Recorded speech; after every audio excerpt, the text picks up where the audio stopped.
Headset ద్వారా ఎవరైతే BEd చేద్దాం అనుకుంటున్నారో చాలా స్టూడెంట్స్కి లైక్ మెథడ్ 1 మెథడ్ 2లో మనకు మెయిన్గా మెథడ్ 2లో చాలా మంది లాంగ్వేజెస్ తీసుకుంటారు. సో లాంగ్వేజెస్ తీసుకున్న వాళ్ళు మేము డైరెక్ట్గా స్కూల్ అసిస్టెంట్ తెలుగు కావచ్చు, ఇంగ్లీష్ కావచ్చు, హిందీ కావచ్చు మేము ఎలిజిబుల్ కదా. సో మళ్ళీ కొంతమంది పీజీ చేయాలని అంటున్నారు. సో ఫస్ట్ పాయింట్ వచ్చేసి మనకు school assistant Telugu, Hindi, English దాని యొక్క క్వాలిఫికేషన్ తెలుసుకోవాలి. సో మీరు పక్కా బీఎడ్ చేయాలంటే పీజీ చేయాలా లేదో ఇదే వీడియోలో ఎక్స్ప్లెయిన్ చేస్తానండి.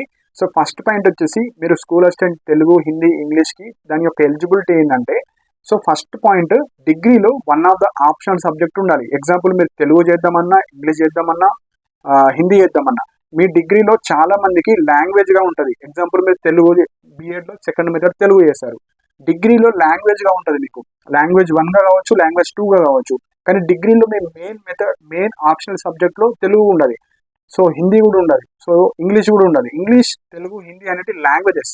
సో చాలా మందికి లాంగ్వేజెస్గా ఉంటుంది. సో అలాంటి వాళ్ళు పక్కా మీరు బీఎడ్లో లాంగ్వేజ్గా తీసుకుంటే పక్కా పీజీ చేయాలి.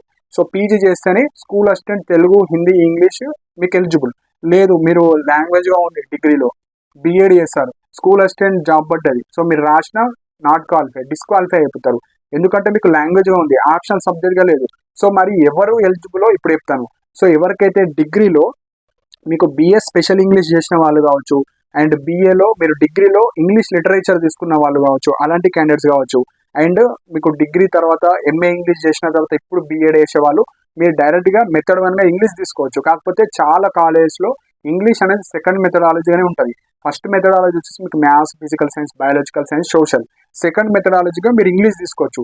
సో ఎంఏ ఇంగ్లీష్ చేసిన వాళ్ళు మీరు డైరెక్ట్గా బీఎడ్ చేసిన తర్వాత అవసరం లేదు, ఎందుకంటే మీకు ఆల్రెడీ ఎంఏ ఇంగ్లీష్ ఉంది, బీఎడ్లో వన్ ఆఫ్ ద మెథడ్ ఉంది. సో మళ్ళీ మీకు డైరెక్ట్ ఎలిజిబిలిటీ వస్తుంది.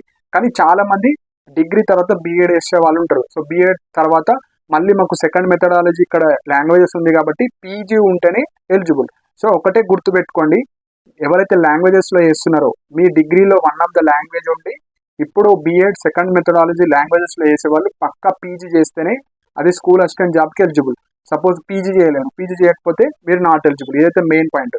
సో ఎవరైతే ఇంగ్లీష్ లిటరేచర్ కావచ్చు, ఎంఏ ఇంగ్లీష్ చేసిన వాళ్ళు కావచ్చు, అండ్ ఓరియంటల్ లాంగ్వేజెస్లో తెలుగు, హిందీ, బీఏ తెలుగు, హిందీ, ఉర్దూ కావచ్చు, మరాఠీ ఆ కన్సర్న్ సబ్జెక్ట్ చేసిన వాళ్ళు కావచ్చు, గ్రాడ్యుయేషన్ ఇన్ లిటరేచర్ కావచ్చు, బీఏ ఓరియంటల్ లాంగ్వేజ్ కావచ్చు, ఇలాంటి క్యాండిడేట్స్ వాళ్ళకు మెయిన్ సబ్జెక్ట్ ఉంటుంది ఆ లాంగ్వేజ్ అనేది. సో డైరెక్ట్గా మీరు బీఎడ్ తర్వాత మళ్ళీ పీజీ చేయాల్సిన అవసరం లేదు. Only normal students BA, BCom, BSc మన డిగ్రీ కాలేజ్లో చదివిన వాళ్ళు మీకు లాంగ్వేజ్గా ఉన్న వాళ్ళు మాత్రమే పీజీ చేయాలి. పీజీ చేయకపోతే నాట్ ఎలిజిబుల్. సో ఇది మెయిన్ పాయింట్ అండి. సో ఇంకొక డౌట్ రావచ్చు, సో మేము పీజీ చేసుకోవచ్చా మళ్ళీ బీఎడ్తో పాటు? ఇప్పుడు మళ్ళీ పీజీ అంటే 2 years, మళ్ళీ ఈ బీఎడ్ 2 years, మళ్ళీ రెగ్యులర్గా మళ్ళీ పీజీ చేయాలంటే 2 years అని. సో మనకి యూజీసీ అయితే అప్రూవ్ చేసిందండి 2023 తర్వాత. ఎవరైతే మీరు రెగ్యులర్ మోడ్లో ఒక కోర్స్ చేస్తూ ఇంకొక ఓపెన్ యూనివర్సిటీలో ఒక కోర్స్ అయితే చేసుకోవచ్చు. సో ఎవరైతే బీఎడ్ చేద్దాం అనుకుంటున్నారో మీరైతే చేసుకోవచ్చు.